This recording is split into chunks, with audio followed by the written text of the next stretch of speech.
이 콘스탄티누스 대제가 이제 주 313년에 밀라노 칙령을 발표를 합니다. 그래서 로마 제국 내에서 기독교를 건강한 교회로 이렇게 공인을 하는 거예요.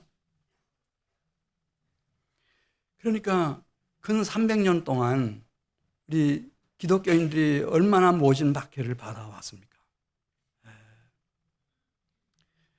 너무 많은 희생자가 났습니다. 그러다가 콘스탄티누스 대제가 이제 기독교를 공인하게 되니까 너무 기뻤겠죠. 그래서 자연스럽게 누구라 할 것도 없이 그냥 콘스탄티누스 황제는 기독교의 수장이 되었습니다. 머리 숫자, 어른장자 써서 기독교의 수장이 되는 겁니다. 이렇게 고마울 데가 없잖아요. 그래서 이제 막 이 로마가 기독교를 받아들이기 시작하더니 얼마 가지 않아서 테오도시우스라고 하는 황제가 380년에 이 기독교를 로마의 국교로 선포해버립니다. 얼마나 기독교를 막 이렇게 우호적으로 잘 도와주고 이교도들은 막 박해하고. 그러니까 자연스럽게 그냥 이 기독교회의 이제 수장이 되고 주교들 다 황제가 임명하고 중요한 회의, 공의회의 다 황제가 소집하고 교회에 대한 사법권 다 황제가 가지고 있고 그렇게 되었습니다. 근데 뜻밖에도 100년도 채 지나지 않은 476년 동로마 제국은 멀쩡한데 자기가 이렇게 수장이 되고 교회의 머리가 되고 주인이 돼서 막 여러 가지 교회의 권한을 다 행사하던 이 로마 제국이 하루아침에 무너버린 겁니다. 완전히 망해버렸습니다. 동로마 제국은 그 이후에도 근 1000년을 다 가지 않습니까? 1453년까지.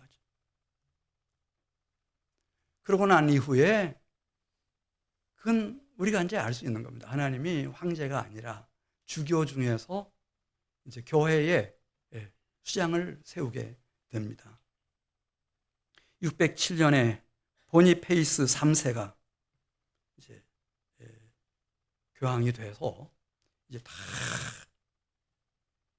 세력을 떨치기 시작하므로 주교들 다 임명하고 공회에 다 인도하고 그다음에 교회가 소유하고 있는 건물이나 땅에 대한 소유권, 재산권 다 행사하고 사법권 다 행사하고 그리고 얼마 가지 않은 그레고리 7세 때 교황은 당당하게 주장했습니다.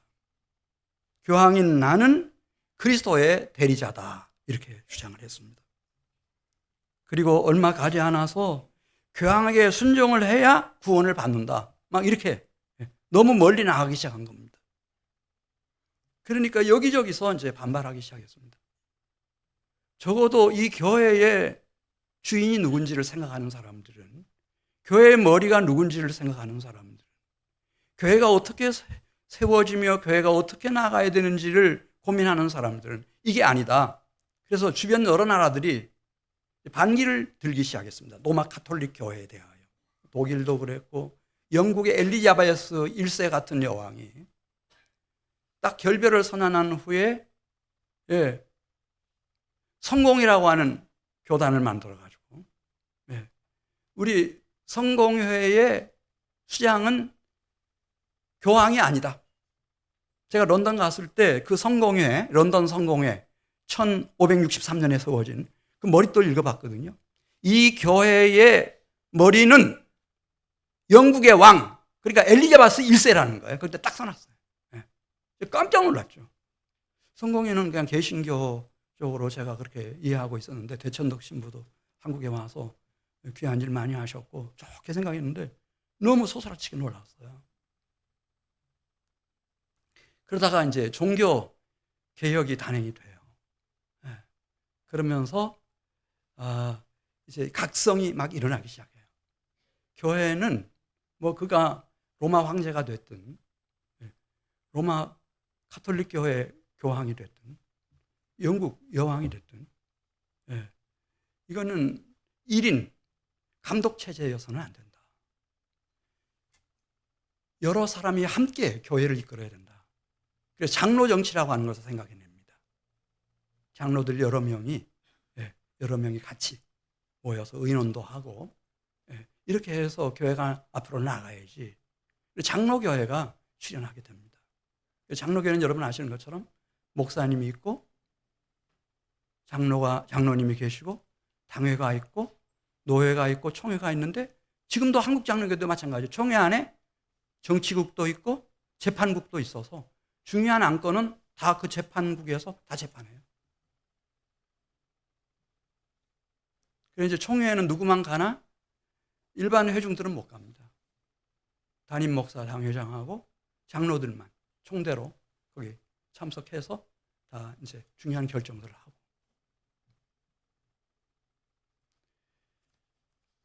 그럴 때 이제 독일에서부터 루터가 이 성경을 번역하기 시작했습니다. 독일 말로 번역하고, 또 영국에서도 이제 번역본들이 나오기 시작했어요. 그러면서 이제 공부를 많이 한 지식인층에서 교회가 뭘까? 교회의 머리는 누구며? 교회의 주인은 누구며? 교회는 어떻게 성장해 가고 앞으로 나가는 것인가를 전통이 아니고 법이 아니라, 로마의 법이 아니라 성경을 읽어가면서 탐구하는 사람들이 일어나기 시작했어요. 이 사람들이 이제 분리주의자들입니다. 영국 국교회, 영국 국왕이 이 영국에 대하여, 교회에 대하여 모든 절대 권한을 갖는다, 교회의 수장으로서. 그게 아니고 도대체 신약 성경은 뭘 말하고 있느냐? 분리주의자들.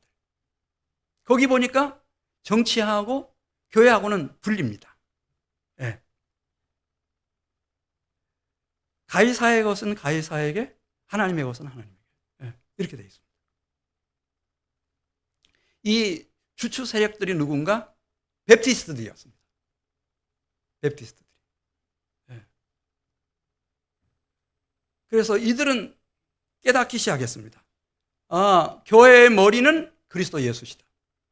교회의 주인은 하나님이시다. 그리고 그 하나님의 영광을 위해서 헌신한 생애들에게 하나님이 인을 치시는데 성령으로 인치시고, 그 성령 임재가 이루어지고 성령의 인도하심을 따라가는 성령 받은 성도들이 주님의 몸된 교회를 세워가는 지체들이다. 그래서 이제 이들이 이제 회중 정치, 이걸 어디 가서 구현할까? 영국은 그 왕이 교회의 머리니까. 그래서 이제 메이플라워를 타고 대서양을 건너서 미국으로 가가지고, 미국에서 이제 그 성령 받은 지체들이 서로 존경하면서 기도하면서 한 마음 한 뜻이 돼서 가장 큰 교단을 일으켜버렸죠. 그게 침례 교단입니다. 그러니까 이들을 이끄는 아주 중요한 사람들을 여러분 기억하실 것입니다. 존 밀턴 신라권을 썼고 침례 교도였습니다. 존 번연이 철로 역정을 썼고 침례 교인이었습니다. 스펄전, 무디, 그리고 빌리 그라함, 최근에 릭 워렌, 새들백 교회, 그 목사님들 모두 다 신약 성경을 들여다보면서 교회가 뭐냐? 교회의 머리가 누구냐? 교회의 주인이 누구냐? 교회는 어떻게 성장하며 앞으로 나아가는 거냐? 이걸 진지하게 연구한 사람들이, 성령 받은 성도들이 지체가 되는 위원회, 운영위원회를 중심으로 하는 교회를 세워놓았습니다. 그것이 침례교회입니다. 원래 에클레시아라고 하는 말에 문자적인 의미가 있습니다. 교회를 에클레시아 이렇게 말하는데, 그 에클레시아라고 하는 그 문자적인 의미는 구별된 장소로 사람들을 이끌어내서 불러 모았다라고 하는 뜻입니다. 우리가 교회적으로 이해를 한다면은 지금 어둠 속에 있는, 저주 속에 있는, 죄악 속에 있는 그들을 끄집어내가지고 거룩한 주님 안으로 모여지게 한 사람들, 이 사람들을 에클레시아 이렇게 말합니다. 그래서 교회를 가장 잘 보여주는 성경 구절이 어딜까? 제가 한 주간 고민하다가 수제자인 베드로 사도가 베드로전서 2장 9절에서 이렇게 썼습니다. 너희를 어두운 데서 불러내어 그분의 기이한 빛에 들어가게 해주심으로 너희는 택하신 족속, 왕같은 제사장들, 거룩한 나라, 그분의 소유된 백성이 됐다. 이게 교회야, 이거예요. 네, 이게 교회예요. 이방의 대사도인 바울도 로마서 8장 21절에서 썩어짐의 종로로 한 데서부터 끄집어내서 해방을 시켜가지고 하나님의 자녀들의 영광의 자유에 들어가게 해주셨다 이거예요. 그 은혜 받은 사람들. 이게 교회예요. 에클레시아예요. 에클레시아.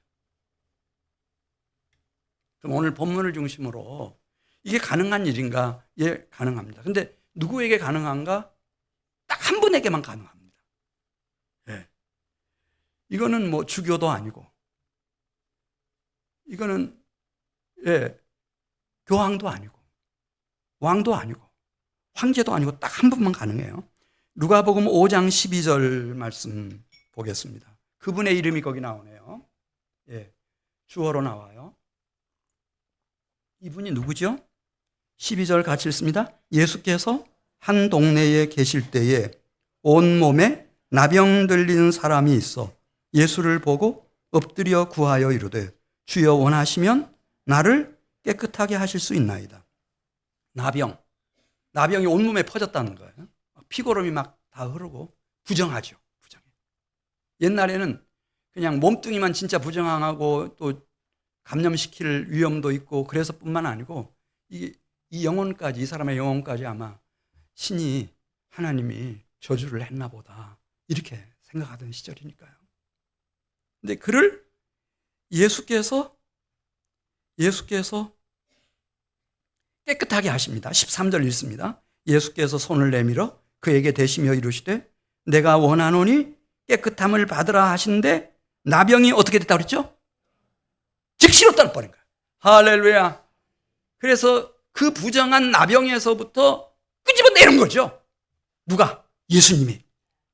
깨끗함 받게 하고 그 고침받은 나병 환자의 심령과 영혼이 일평생 아니 영원토록 예수님 안에 머물러 있도록 그렇게 만들어버려요. 이게 교회를 세우는 거예요. 교회는 이렇게 세워지는 거예요. 그래서 주님 말씀하시죠. 너 대제사장 찾아가가지고 깨끗해진 몸 보여주고 하나님 앞에 예물을 바치라고. 깨끗해진 거 증명하고 오라고. 예. 자, 이제 18절로 가겠어요. 누가복음 5장 18절 가보면은 더 결정적인 사건이 일어나요. 이 사람은 중풍으로 워낙 중풍이 세게 온 것 같아요. 분초를 다투는 위급한 상황이 되는데 가족들인지 형제들인지 그를 침상에 메고 예수님께 찾아 나왔지만 예수님을 에워싼 무리들이 막 너무 많아가지고 예수님 앞에 접근할 수가 없어요. 어떻게 했죠? 지붕으로 올라가서 기와 다 벗겨내고 그 병자를 침상지에 달아가지고 예수님 앞에 달아내렸어요. 근데 예수님은 이 무례한 것들이 있나 이렇게 생각하신 것이 아니고 그 누가복음 5장 20절에 보면은 그 중풍병자의 마음속에 있는 믿음을 보시고 그 친구인지 형제들의 그 간절한 믿음을 보시고 한 말씀 하세요. 뭐라고 말씀하시죠? 20절 같이 읽습니다. 예수께서 그들의 믿음을 보시고 이르시되 이 사람아 내 죄사함을 받았느니라 하시니 할렐루야. 내 죄사함을 받았느니라. 누가 내 죄를 사할 수 있어요? 아무도 없어요. 부모도 못하고요. 자식도 못하고요. 예. 어떤 경건한 주교도 안 되고요. 교황도 안 되고요. 엘리자베스 1세 뭐 천하 없는 사람도 안 되고요. 황제도 안 되지. 내 죄를 누가 그 많은 억만 죄악의 불구덩이 속에서, 그 저주 속에서 누가 나를 건져내요? 한 사람밖에 없는 거예요. 그래 23절 가서 보면은 주님이 왜 내 죄사함을 받았느냐, 이 말을 왜 했는지를 주님이 말씀하셔요. 당신밖에 없다는 거예요. 이 허물과 억만 죄악에서 한 생명과 영혼을 끄집어내줄 수 있는 사람이 한 사람밖에 없다는 거예요. 23절 내 죄사함을 받았느니라 하는 말과 일어나 걸어가라 하는 말이 어느 것이 쉽겠느냐? 그러나 인자가 땅에서 무엇하는 권세가 있는 줄을 너희로 알게 하기 위해서 이렇게 말했다 그랬죠? 딱 이 한 분에게 죄를 사는 권세가 있어요. 그래서 중풍병자에게 또 말씀하세요. 내가 내게 이르노니 일어나 내 침상을 가지고 집으로 가라 하심에 그 사람이 그들 앞에서 벌떡 일어나 그 누웠던 침상을 가지고, 보세요, 벌써 하나님께 영광을 돌리며 자기 집으로 돌아갔다. 누가 억만 죄악에서 나를 끄집어내 줄 것인가? 완전히 쓰러졌어요. 네. 생명을 잃는 것은 이거 시간 문제예요. 근데 다시 일으킬 것인가? 그 은혜 때문에 나의 심령과 영혼이 항상 그분 안에 있도록 만들어 놓을 것인가? 딱 한 분 있어요. 교회의 머리이신 그리스도 예수밖에 없어요. 그래서 침례 요한이 말했던 거예요. 보라, 세상 죄를 지고 가는 하나님의 어린 양이로다. 이 한 분밖에 안 계셔요. 이사야 선지자도 이사야 53장 5절에서 그분이 찔림은 우리의 허물 때문이요 그가 상함은 우리의 죄악 때문이라. 그가 징계를 받음으로 우리는 평화를 누리고 그가 채찍에 맞음으로 우리는 나음을 받았도다. 우리는 다 양 같아서 그릇 행하여 각기 제 길로 갔거늘 여호와께서 우리 모두의 죄악을 그에게 담당시키셨다. 결정적인 사건이 누가복음 7장 11절에 나와요. 예수님이 제자들과 함께 나인성을 찾아가요. 성문 앞에서였어요. 한 행렬을 만났는데 장례 행렬이었어요. 과부의 외아들이 죽은 겁니다. 청년인데. 매장하기 위해서 지금 출상 중이에요. 성문에서 막 빠져나오는 길이었어요. 근데 예수님과 이 장례 행렬이 딱 만난 거죠. 그때 예수님이 누가복음 7장 11절 보면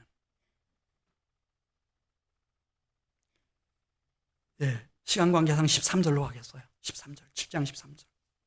과부에게 불쌍히 여기는 마음으로 울지 말라. 그렇게 말씀하신 후에 이제 이 출상하는 행렬을 멈춰 세우십니다. 관에다가 손을 대시고 그리고 한 말씀 하셨습니다. 청년아, 내가 내게 말하노니 일어나라. 말씀하시자 죽었던 자가 일어나 앉았습니다. 그리고 뭔가 예수님께 말씀을 드립니다. 다시 산 이 독자를 예수께서 어머니에게 돌려줍니다. 누가 교회를 세우는가? 죽음의 권세에서 그를 일으킬 수 있는 사람, 죽어서 지금 매장하기 위해서 출상하고 있는 이 아들을 살려서 어미 내 품에 돌려 보내주실 수 있는 분, 그 은혜가 너무 감사해서 이 죽었던 청년뿐만 아니라 그 어머니까지 그 마음과 심령이 항상 예수님 안에 머물러 있게 만드는 이분만이 교회를 세웁니다. 이분 만나면은 변하지 않을 사람 아무도 없습니다. 그래서 고린도후서 5장 17절 그런즉 누구든지 그리스도 안에 있으면 새로운 피조물이라 이전 것은 지나갔으니 보라 새 것이 되었도다. 내가 어떤 부정함, 나병의 부정함 속에 있든지 어떤 억만 죄악 가운데 빠졌든지 그 저주와 형벌로 내가 비록 사망의 세력 안에 던져졌다 할지라도 거기서 나를 끄집어내 주시고 나를 일으켜 세워주시고 나에게 새 생명을 주셔서 나의 심령과 영혼이 항상 거룩한 그분 안에 머물게 만드시는 분, 이분만이 교회를 세워가시는 유일한 교회의 머리이십니다. 시몬이 예수님 찾아왔어요. 시몬하고 예수님이 얘기하시다가 너 이제부터는 너의 이름을 베드로라고 하겠다. 베드로라는 말은 페트로스라는 뜻이에요. 반석이라는 뜻이에요. 깨끗하게 된 반석, 일으키심을 받아 죄와 질고와 음부의 세력을 이긴 자, 반석. 그래서 이 반석 위에 음부의 권세가 이기지 못할 내 교회를 세우겠다. 그리고 누구든지 다 마찬가지입니다. 시몬 한 사람만 그런 게 아니고 고린도전서 12장 27절 말씀 보면 누구든지 이 예수님을 제대로 만나고 나면은 새로운 피조물처럼 놀라운 변화를 나름대로 다 경험합니다. 열이면 열, 백이면 백 다 그렇습니다. 제대로 예수님 만나면. 그래서 이것을 고린도전서 12장 27절에서 너희는 그리스도의 몸이요 지체의 각 부분이라. 그래서 예수님을 떠날 수 없어요. 예수님 안에 다 그 심령과 영혼이 거하는 거죠. 그래서 그리스도의 몸을 완성하고 그분의 몸을 이루는 소중한 지체로 새로워지는 것입니다. 예수님이 평생에 알파와 오메가가 되셔서 꿈꾸시던 것이 뭔지 여러분 아세요? 요한계시록 22장 16절에 잘 나와 있습니다. 요한계시록 마지막 책이죠. 26장.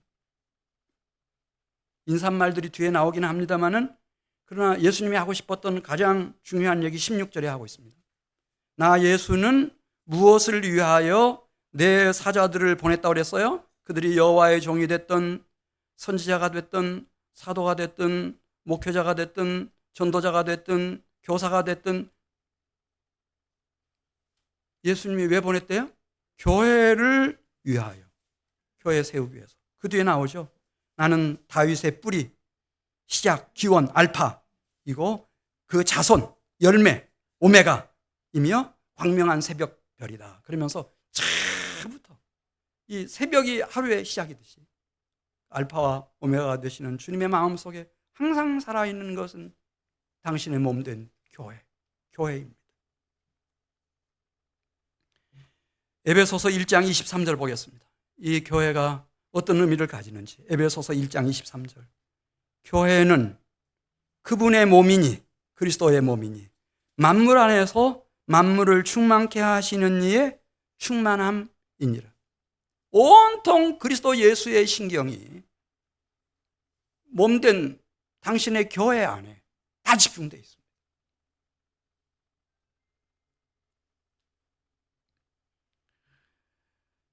자, 이 그리스도 예수를 만나서 그분의 몸된 교회의 지체가 된 사람들 속에는 이 세상 사람들이 갖지 못한 소원을 저마다 다 가지고 있는데 그게 무엇인가? 고린도전서 6장 20절에 나옵니다. 하나님의 영광입니다. 아까 우리 안수 집사님이 기도해 주셨지만 이 세상 사람들도 목표는 다 있습니다. 목적이 다 있고 자기 욕심이 다 있습니다. 그런데 정말 그리스도 예수를 만나서 그분의 몸된 교회 지체로 부름을 받은 사람들은 어떤 소망, 어떤 목표를 가지는지 우리 고린도전서 6장 20절을 같이 읽겠습니다. 시작. 값으로 산 것이 되었으니 그런즉 너희 몸으로 누구에게 영광을 돌리라 그랬죠? 하나님께 영광을 돌리는 겁니다. 이게 달라지는 겁니다. 하늘과 땅만큼 내 인생을 바꿔놓습니다. 그러니까 하나님의 이름을 위하여, 하나님의 영광을 위하여, 하나님의 통치를 위하여, 하나님의 나라를 위하여 다 쏟아붓습니다. 그럴 수밖에 없습니다.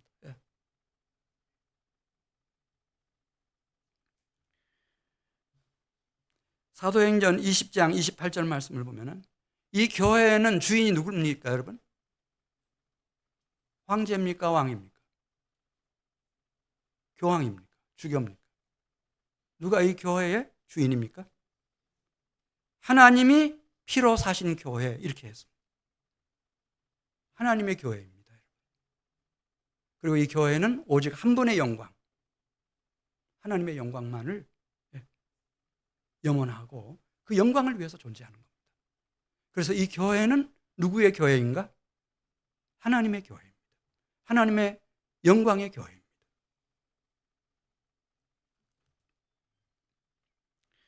이 교회를 위하여 하나님은 요한일서 4장 8절에 있는 말씀을 보면은 독생자를 보내주셨다고 그랬습니다. 그리고 그 독생자를 믿는 자에게 요한복음 3장 16절 생명, 영원한 생명 얻도록 책임지시고, 로마서 8장 32절 있는 말씀 보면 자기 아들을 아끼지 아니하시고 우리 모든 사람을 위하여 내어주신 이가 어찌 그 아들과 함께 모든 것을 우리에게 주시지 아니하겠느냐. 하나님의 마음도 그의 독생자 예수의 마음하고 똑같습니다. 그 신경이 온통 교회에 와 있습니다. 예수님이, 하나님이 어디까지 이 교회에 관여하고 계시는지 고린도전서 12장 18절에 잘 나타나 있습니다. 고린도전서 12장 18절을 보면 그러나 이제 하나님이 그 원하시는 대로 지체를 각각 몸에 두셨다는 거예요. 그냥 내가 여기 한민교회 앉아 있는 것 같지만은 그렇지 않고 하나님이 이렇게 한민교회로 부르시고 한민교회 재직이 되게 하시고 이런 일 저런 일들을 지체로서 잘 감당해 갈 수 있도록 하나님이 깊이 관여하고 이끌고 계시다는 거예요.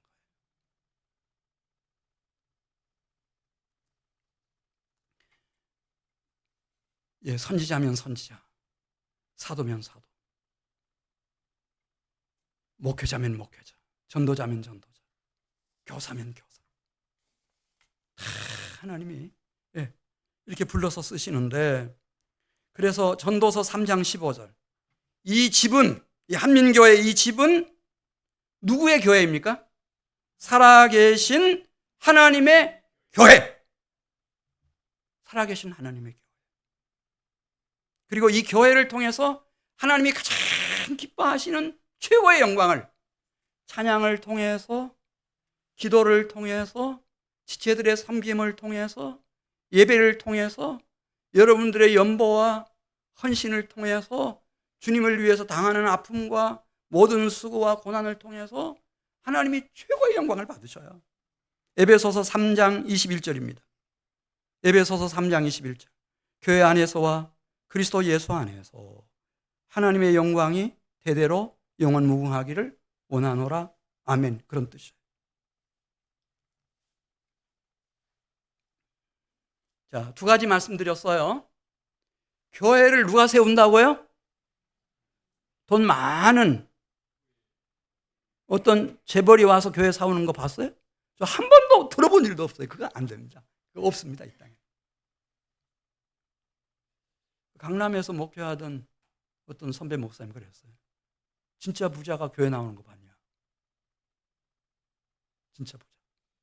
직원들이 막 수만 명 되고 수십만 명 되는 그런 사람들이 교회 나오는 거 봤냐? 교회 누가 세워요? 교회 머리이신 예수님이 세워요. 예수님이 세워요. 두 번째, 머리이신 그리스도 예수의 몸된 교회의 지체가 된 사람들은 그냥 그 새로운 새 생명의 그 본성상 누구의 영광을 늘 생각하나? 하나님의 이름, 하나님의 영광, 하나님의 통치, 하나님의 나라. 그거밖에 없어요. 저 오해하지 마세요. 저는 다른 건 없어요. 적어도 그건 말씀드릴 수 있어요. 제가 부족한 많은 사람이에요. 그러나 제 1차적인 관심사는 하나님 영광이죠. 다른 건 없어요. 자, 그러면은 이런 사람들을 하나님이 이제 어떻게 이런 교회를 세워가시는지 성령을 보내주셔요. 성령을 보내주시고 그 성령의 인도를 받게 해주셔요. 하나님이 땅이 공허하고 혼돈하며 흑암이 깊음 위에 있었을 때 천지를 창조하시는데 이미 벌써 하나님의 영이 수면 위에 운행하고 있었어요. 똑같아요. 우리가 아직 많이 부족해요. 로마서 8장 26절 말씀 보면 공허하며 혼돈하며 흑암이 깊음 위에 있는 것처럼, 그럼에도 불구하고 하나님은 지체가든 우리 성도들에게 성령을 보내주셔서 오직 성령이 말할 수 없는 탄식으로 우리를 위해서 친히 간구하게 하신다는 거예요. 27절에도 성령이 하나님의 뜻대로 성도를 위하여 간구하심이니라.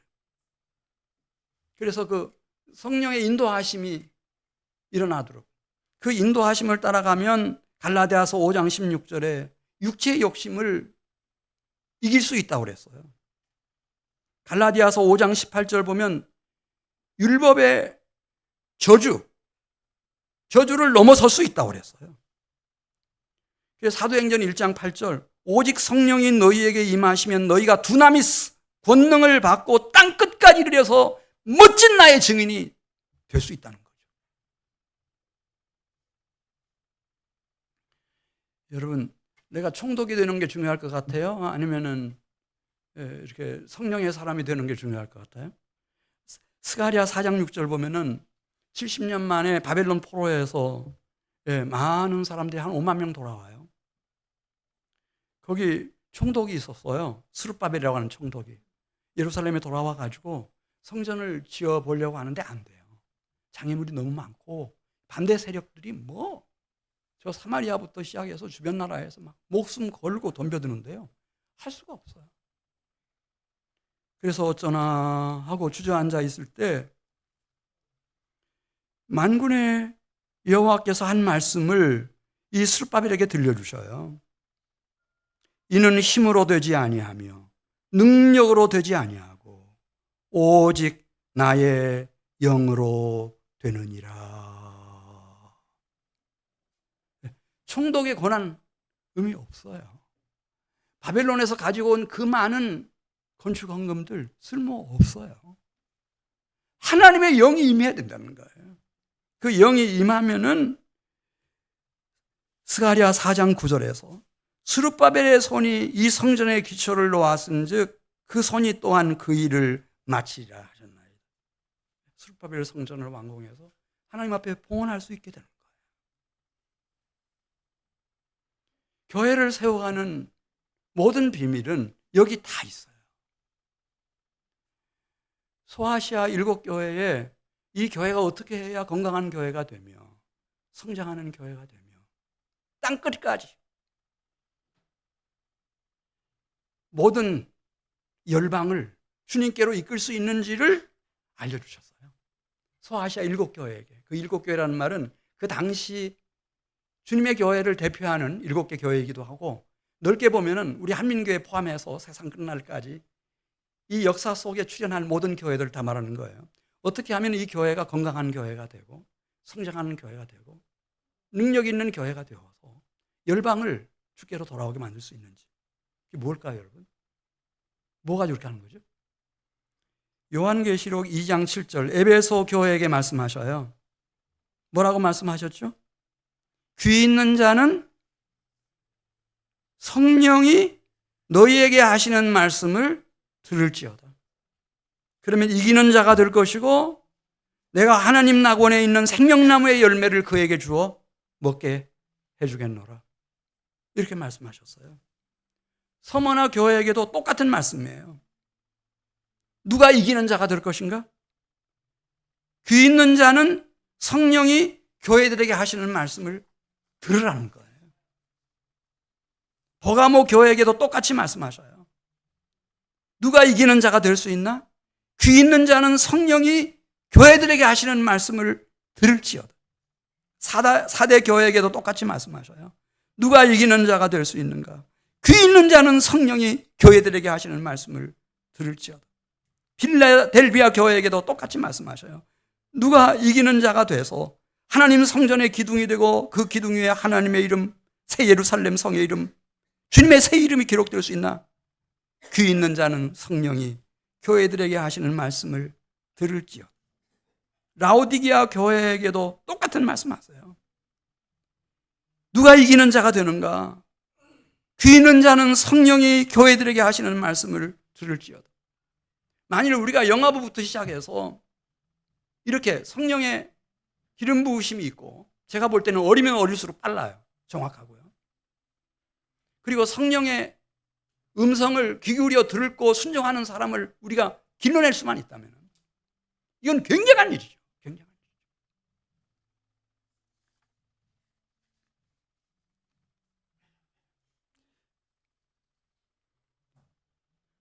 지금 제가 세 가지 말씀드렸어요. 하나는 누가 교회를 세우는가? 교회의 머리이신 그분이 세우신다.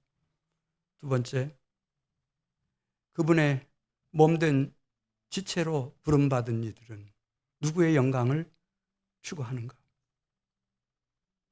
그래서 교회는 하나님의 교회, 하나님의 영광의 교회다라고 하는 걸 말씀드렸고, 세 번째는 이 사람들은 어떻게 내 심령의 교회, 우리 가정교회, 한민교회, 이 땅 위에 있는 우주적 교회들을 이렇게 성장시키고 건강하고 충만하게 만들어서 이 세상 열방을 주님께로 이끄는가? 그건 성령의 인도하심을 받는 성령 충만한 사람들이다. 성령의 기름 부음을 받고 성령의 세미한 음성에 귀를 기울이고 그 성령을 순종하는 성령 충만한 사람들이다. 그 말씀드립니다. 이렇게 살면 참 바보 같겠다, 그게. 이렇게 생각될지 모르지만 요한계시록 1장 4절부터 5절까지 보겠습니다. 이런 사람들에게 부어지는 은혜가 있습니다. 삼위일체 하나님으로부터 부어지는 은혜, 샬롬, 평강이 있는데 놀랍습니다. 요한계시록 1장 4절부터 5절까지 같이 봅니다. 요한은 아시아에 있는 7교회에 편지하노니 성부, 이제도 계시고 전에도 계셨고 장차 오실 성부 하나님과 그의 보좌 앞에 있는 완전한 진리의 영 7영 성령님과 또 충성된 증인으로 죽은 자들 가운데서 먼저 나시고 땅의 임금들의 머리가 되신 예수 그리스도로 말미암아 무엇이 너희에게 있기를 원한다 그랬죠? 은혜와 평강, 성부 하나님으로부터, 성자 예수님으로부터, 성령님으로부터 은혜와 평강이 막 부어집니다. 그 신비한 세계가 있습니다.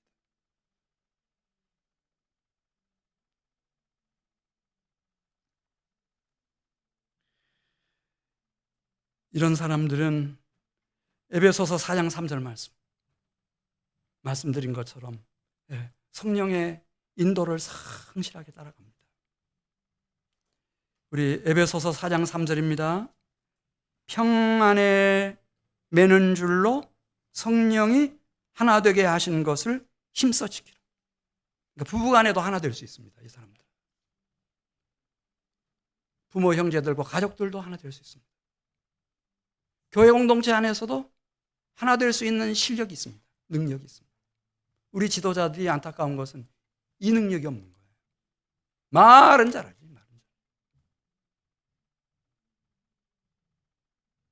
이게 속이 터지는 거예요. 그래서 우리 다 각각의 지체지만은 머리이신 그리스도 예수의 완전한 하모니를 이룬 신비한 그런 유기체로서의 그 한 몸을 이룰 수 있도록 그런 힘을, 그런 지혜를, 권능을 우리에게 막 부어주시는 거예요. 이제 그 바울이 나이가 많고 예루살렘에 갔다가 체포돼가지고 감옥살이 하고 있었을 때였어요. 바울이 보면 사도행전에 잘 나와 있습니다만은 가장 심혈을 기울여서 회당에서 3개월 가르치고 또 두란노 서원에서 2년 이상 떠나지 않고 막 집중해서 사역하면서 교회를 하나 세웠는데 그게 바로 이제 에베소 교회입니다. 에베소 교회. 뭐 그 지역의 수도이기도 했고 고대에 그 영향력이 어마어마해서 뭐 요한복음에 나오는 7교회도 다 그 에베소 교회 중심으로 해서 등장하는 교회들인데 이제 이 바울이 감옥에 갇혀 있었을 때 1년 지나 2년 지나 3년 지나 4년 지나 바울이 이제 여기 에베소에 오지 못하고 나이 어린 디모데를 목사님으로 세워놓고 목회하도록 그렇게 했었을 때, 디모데 전서, 디모데 후서에 보면 세 사람이 내가 교회의 주인이다, 이 에베소 교회의 주인이다, 이렇게 생각을 하고 나선 사람이 있어요. 그 세 사람 혹시 아세요? 후메네오, 빌라도가 아니고 빌레도, 그리고 알렉산더, 이 세 사람이었어요. 교회의 주인이 되겠다고 나섰어요. 교회의 주인은 누구죠?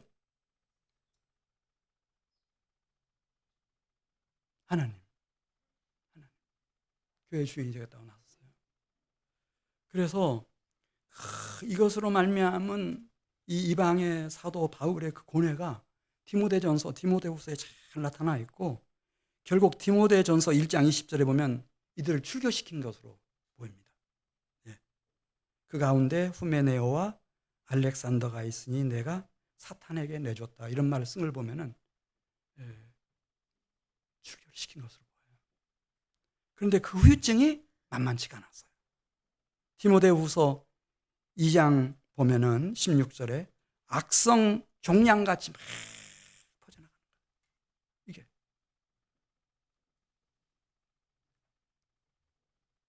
그리고 바울은 순교했죠. 주 67년에 순교했어요. 40년의 세월이 흘렀어요. 그때 하나님이 반모섬에 가 있던 사도 요한에게 나타나셨어요. 사도 요한에게 전해주라는 거예요. 에베소 교회에게. 회개하지 아니하면 내가 내게 가서 내 촛대를 그 자리에서 옮겨버리겠다고 하라는 거예요. 이거 무서운 말씀이거든요. 촛대를 옮긴다는 얘기는.